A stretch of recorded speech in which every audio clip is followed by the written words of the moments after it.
All right. So Valerian, right? It's a really interesting concept. It's a combination of, at least for me, it's a combination of Mass Effect, Star Wars, which obviously is influenced by Valerian if you've actually known the sources of and where Star Wars was originated from, and Avatar. Now, by the way, if I mean, look at this. Look if you look at the fucking look at the goddamn logo of the goddamn movie, right? If you see the Mass Effect logo, it's pretty fucking identical.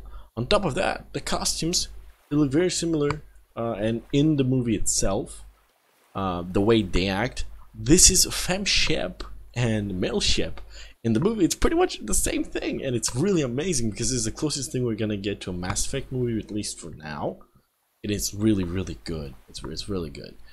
Also, I really like the fact that we have so many aliens.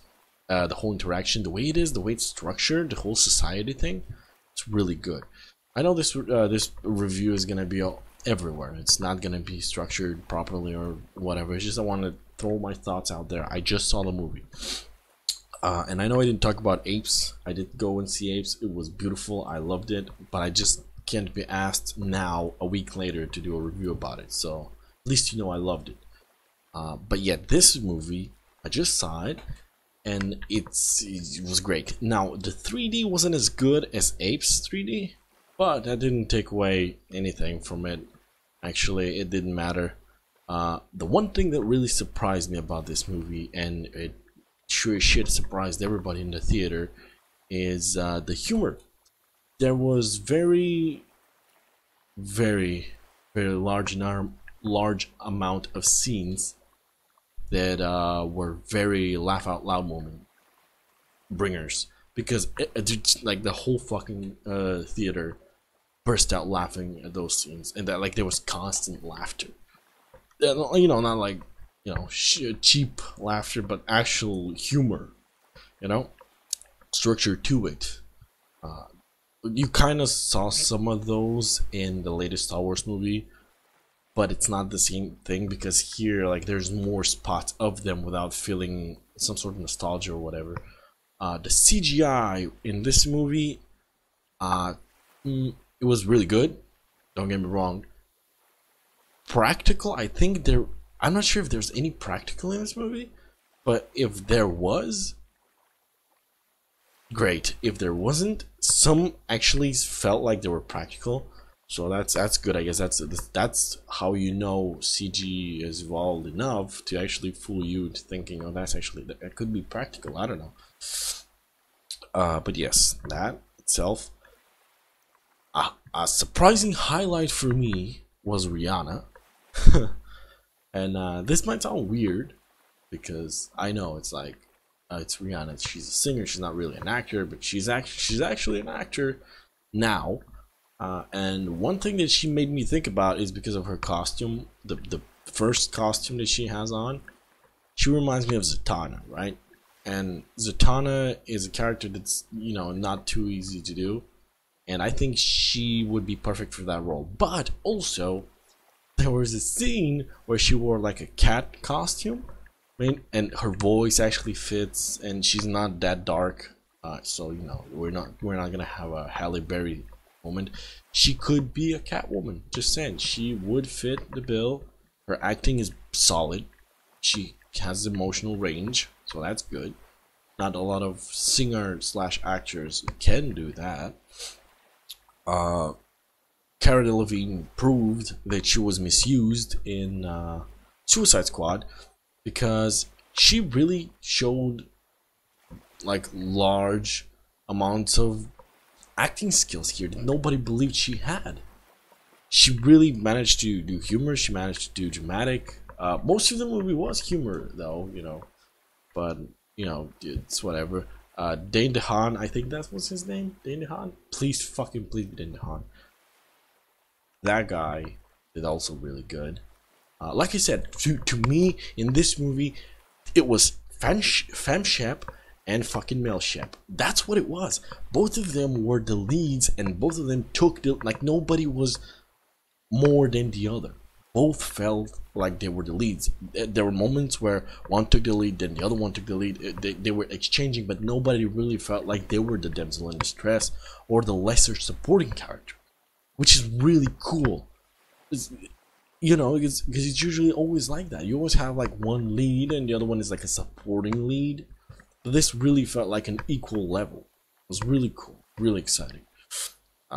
There was the humorous. I don't think I'm spoiling anything, but there was the humorous. There were three characters that worked together, and they're like information brokers or something of the sort.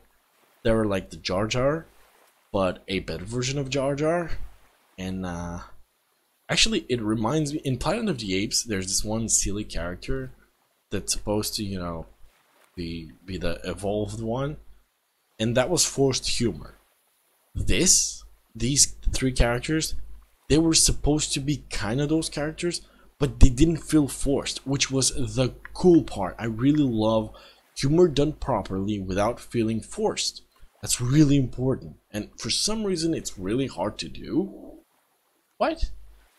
But yeah, the movie was great. It ended kind of like, you know, if you're not into romance, or you're okay, I'm gonna spoil the ending. It ended with sex, and if you're not, you know, if you're not like, oh, there's, you know, it's whatever, it's sex.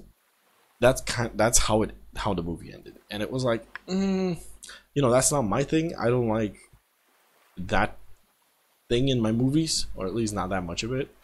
But that's how the movie ended, and that was even a bit more, you know.